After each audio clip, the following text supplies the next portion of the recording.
को स्ट्रेंथन करने की बात की। आज बिजनेस एडवाइजरी में भी हमने बताया कि हमने ऑलमोस्ट अपना काम स्टैंडिंग कमेटीज़ का डन कर लिया है। 16 कमेटियों की फॉर्मेशन बनाकर आपको दे दी है। हमारी तरफ से सर कोई देर नहीं है, आप इस पर पूरा काम कर रहे हैं। अगर कोई देर है तो इस साइड से होगी। सर दूसरी बात है, किस मुंह से तारड़ साहब का एहतराम है कि ये हाउस की बात करते हैं।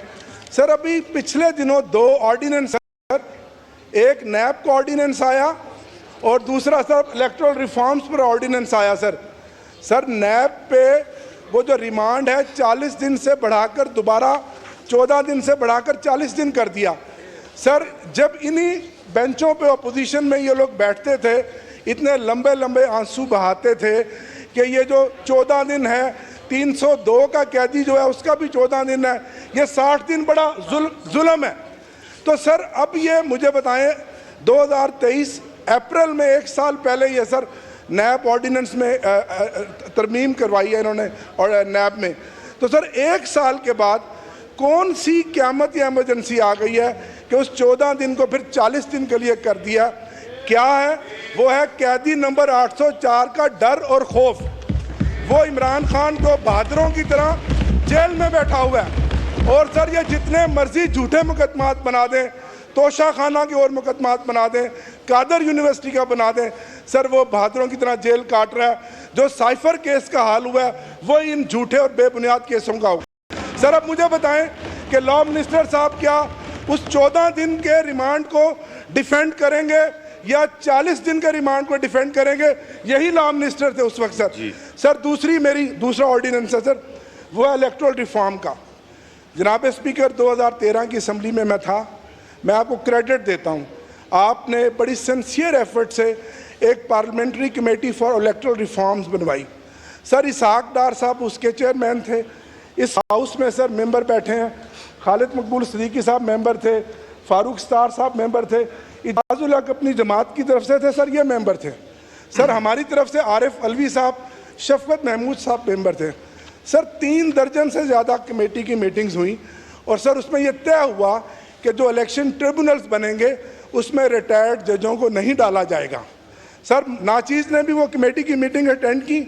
सर उसके बाद जब इतनी लंबी एक्सरसाइज हाउस ने की, आप हाउस को स्ट्रेंथन करने की बात की, अब रिटायर्ड जजों को जो घर में सोए पड़े हैं आप उनको भारी पैकेज देंगे, साइजेबल उनको महीने का पैकेज देकर उनको हमारे केसेस लगवाएंगे। तो सर फॉर्म 47 का कौन फैसला करेगा?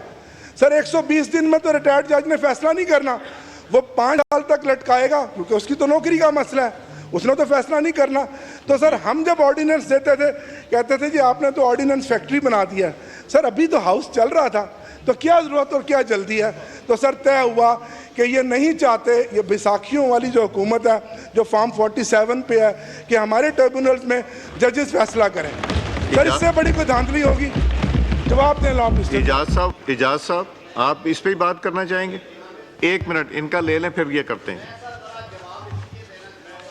जी लॉ मिनिस्टर साहब। मैं 1 मिनट इजाज़ साहब। मेरे लिए बड़े मोहतरम हैं आमिर डोगर साहब, यहाँ पे इलेक्शन एक्ट की कॉपी मंगवा ली जाए 2017 का, जो कि इस पार्लियामान ने 41 मीटिंग्स के बाद फाइनल किया था और उसके मिनट्स हैं इसी पार्लियामान के उस कमेटी के सेक्रेटरी के पास।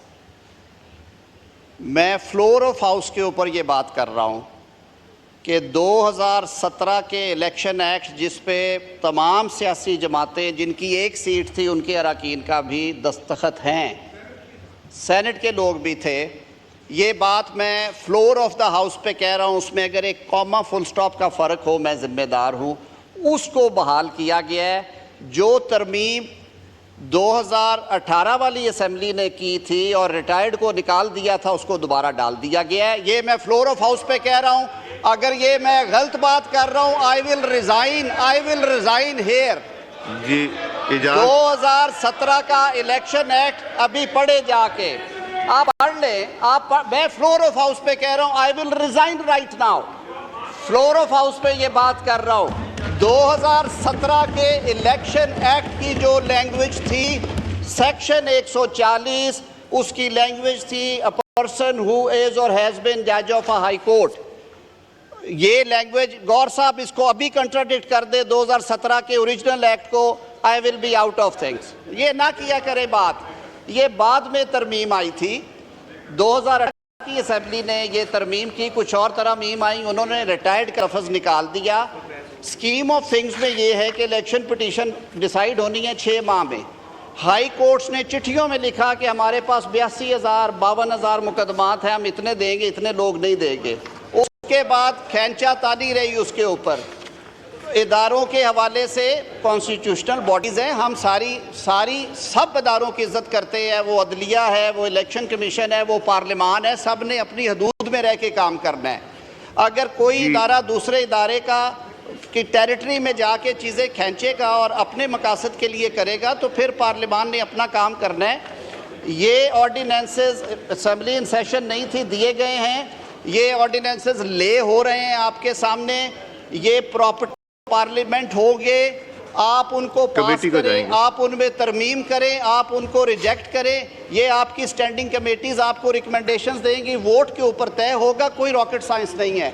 और मैं फिर एक दफ़ा वजाहत कर रहा हूँ, रही बात नैब की, तो जनाब के जो कैदी नंबर 804 हैं उन्होंने अपील कर रखी सुप्रीम कोर्ट में कि उन्हें 90 दिन का रिमांड चाहिए, 14 दिन का नहीं चाहिए, किसी एक बात पे खड़े हो जाए। जी इजाज़ जकरानी साहब, जी इजाज़ जकरानी साहब। थैंक यू मिस्टर स्पीकर अब ये थोड़ा सा बिजनेस करके फिर शुरू हो जाएंगे।